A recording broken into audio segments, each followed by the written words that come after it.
Hey everybody, it's Miss Adine, and today I'm doing another line doodle drawing. I really like doing these, and this time I'm doing dogs. So these dogs are on the mountains, and it's going to be pretty much all the same dog at the profile of him, and they get bigger as they get closer to you.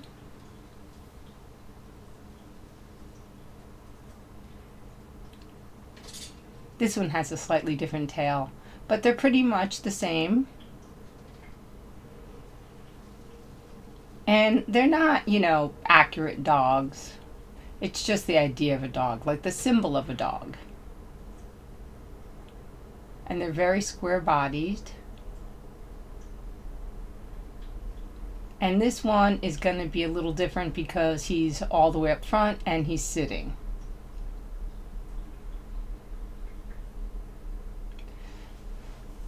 So now I'm going to start adding in a sun in the background with some rays.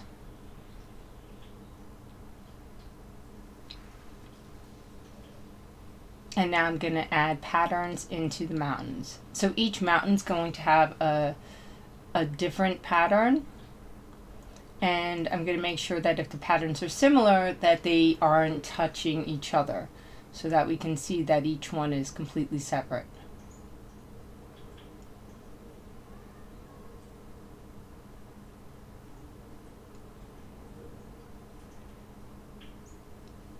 So these drawings, although they have a lot of lines in them and are really bright, are close to sort of optical illusions, but they're not quite. They don't work that way. They don't make you think it's moving. But I think I'm going to try to do an optical illusion line doodle drawing, like combine the two together so that it does look like an optical illusion with the bright colors and the different lines. And I'll see how that works.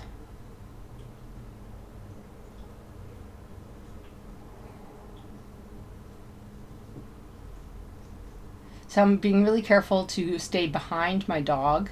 And this one has a big zigzag pattern. Again, I stop and lift up my pen so I don't draw over my doggy. And just triangles getting smaller and smaller.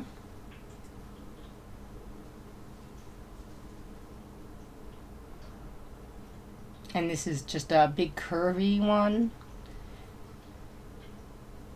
And I'm going to use the same sort of curves over here, but a little bit more of a curve actually. And notice that they don't touch. There's a mountain between them, so they don't look like they're connected. Same thing with this triangle pattern. Although it's pretty much the same pattern, since it's separated by the curves, we can tell it's a different mountain, it's a different object. So here I'm coloring in my yellow sun. You can tell this is a sped up video. I do not color this quickly.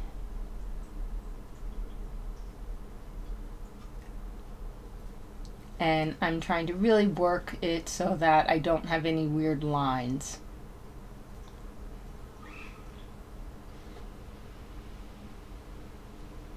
Using a marker that's juicy, that has a lot of ink in it, really helps with getting a solid color down.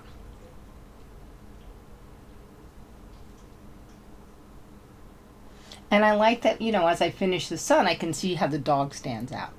So I've decided I needed to break up these rays, and I'm making little sort of vertical lines to turn into horizontal lines as it goes around.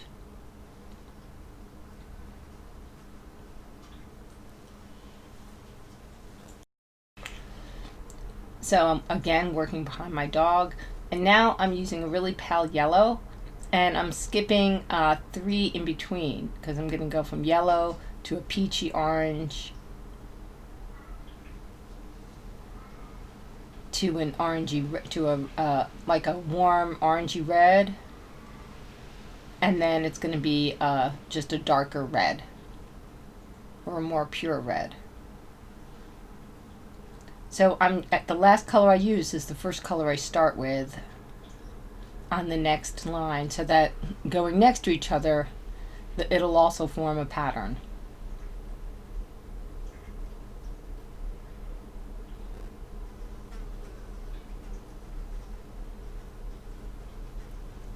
And I can see already that it looks like it's vibrating a little bit.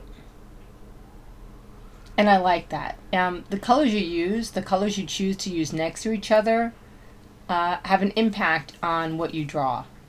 If I wanted it to be a very calming picture, I probably wouldn't choose to use these colors. I would use maybe all blues or different, contrasting colors, make it a little bit cooler and smoother and calmer. But these colors are really bright. And I love the way they look next to each other. And now I can sort of see the pattern that, I can see the pattern going out, but I can see the pattern of like yellow, red, going around in a curve horizontally, that it makes a nice pattern too.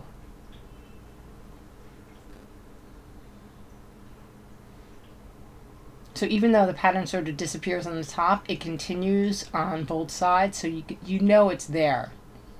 When you look at it, you're not like, oh, what happened to the top? It just sort of blends in, and it goes from one side to the other.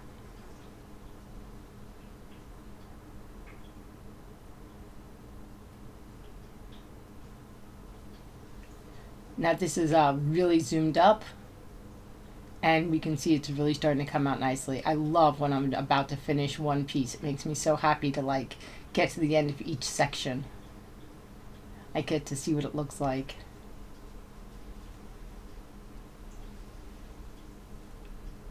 And I love how the dog stands out and how the sun pops.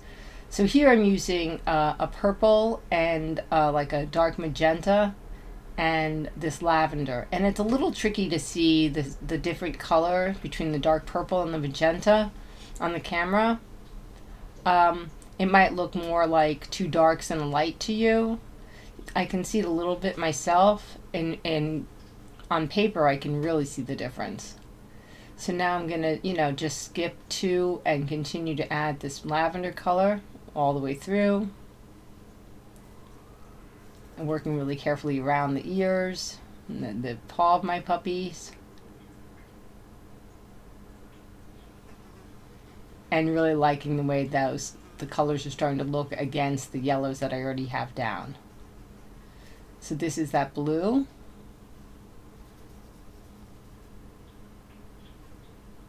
And it does take a minute to fill them in. I don't really want any white to show up in here. I want to make sure I give it a nice even coating. If there's a lot of white, it distracts from the colors. It adds a lightness to it that I don't want. And now for this last magenta. And the more it gets filled out and the longer you look at it, the more you can see the difference.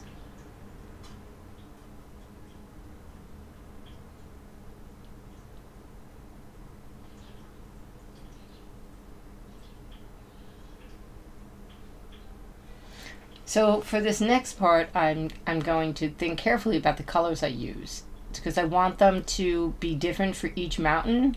That's touching each other, but I want them to be a little similar. I want them to blend. I want them to look like they, nice next to each other. So I'm using a blue and a turquoise blue and a green here. And the blue isn't as turquoisey as it appears. It looks more turquoisey next to the green.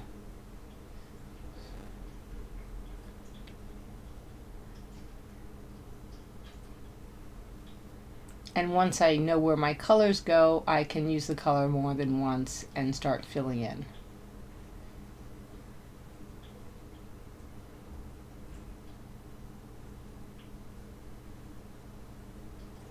Now we'll switch back to the green and finish this section. Now this is the only mountain that I divided into more than one section, basically. I'm not sure if it looks like it's more than a mountain or if it's just one, but I like the look. So as I start the next mountain with a medium blue, I notice that the colors on the first mountain, the blue, the magenta, and the lavender, are starting to dry more, and you can see the difference. And there's Orange coming to sit next to me while I draw my dogs. He's a sweet kitty. Trying to chew on my pen while I work.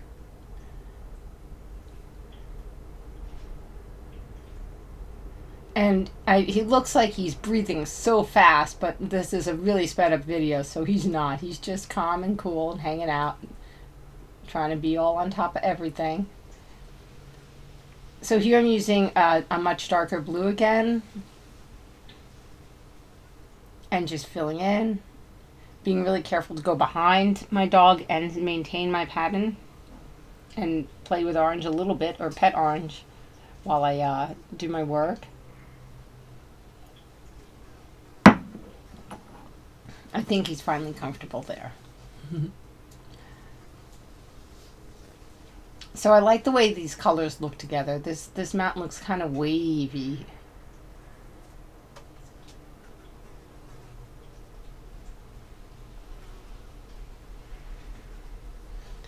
So for this one, I'm starting with a green.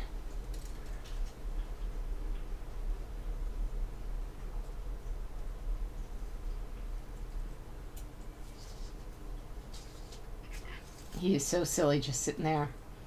He'd be happy to, this is what he does when you read the newspaper. This is what he does when you watch TV. This is what he does when you're, sitting and hanging out. He just wants to be right on top of everything and in the middle of everything going on.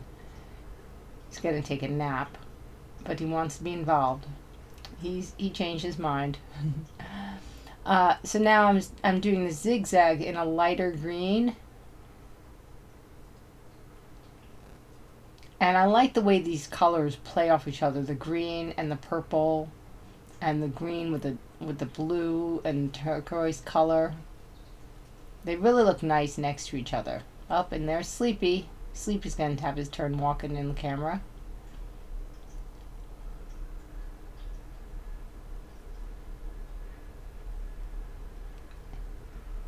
Yeah, where you put your colors makes a big difference. I'm using colors that sort of, for each object stand out from each other or like vibrate against each other, that don't really blend, because I want everything to be completely separate objects. Had I wanted anything to blend into each other to look more natural, I would have arranged my colors in a different order.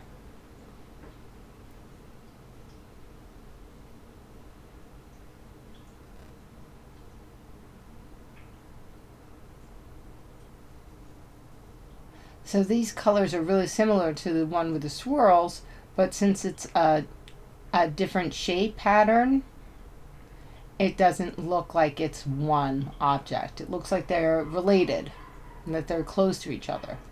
But there's no mistaking that this is a separate entity, a separate mountain. And I really like the way it's coming out.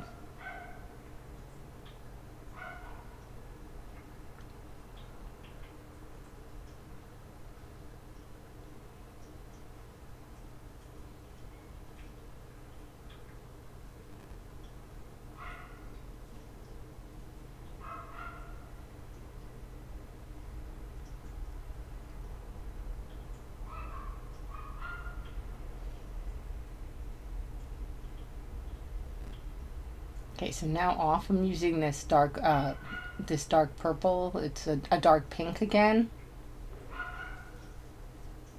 And I use the same colors in more than one area of the picture. It helps unify it a little bit.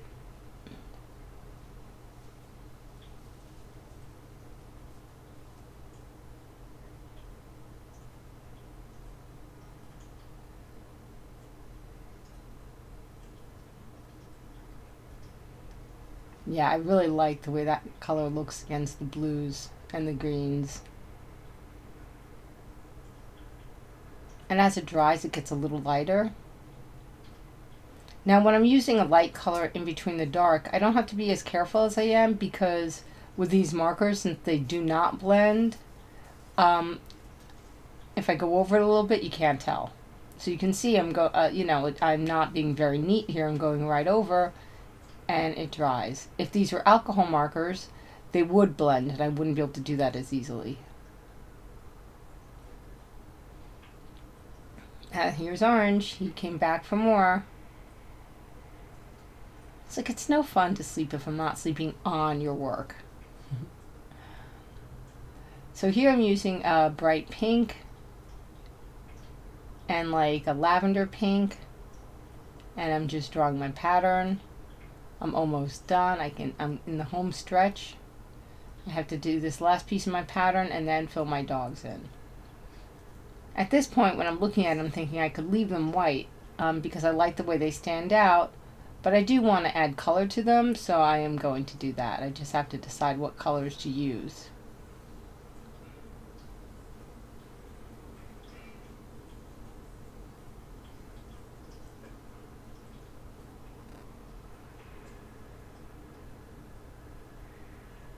That is a really bright pink.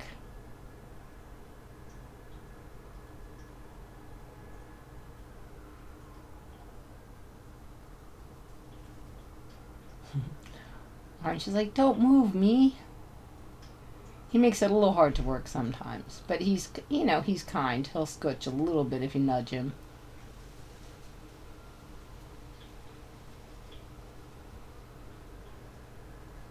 So now to outline the last one behind the dog. Orange is, I love when he tries to chew my pen because it's so cute. I know it's not productive and so maybe a little naughty, but he's just trying to be involved. He's like a little baby. Anything I do, he wants to do too. And then he gets bored and walks off.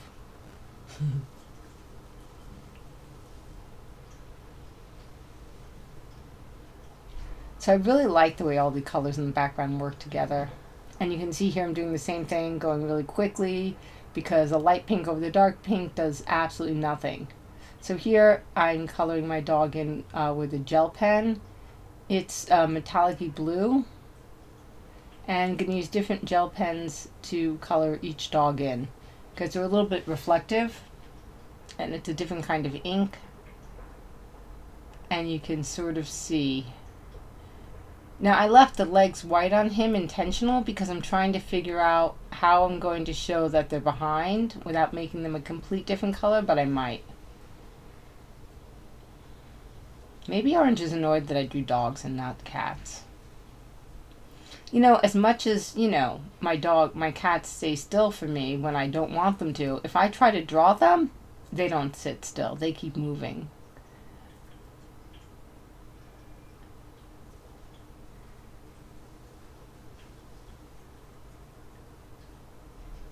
So here I'm just using a darker, more metallic color, and it looks lighter actually because it's metallic-y, so I'm adding some dark on top of it. And each dog is going to pretty much be a separate color.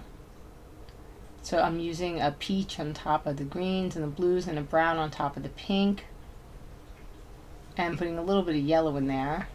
This dog has like the most details because I'm actually giving it some fur.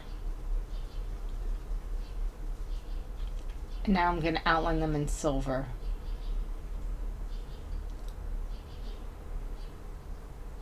It'll help separate them from the background so they don't blend in at all. I want them to really sort of stand out.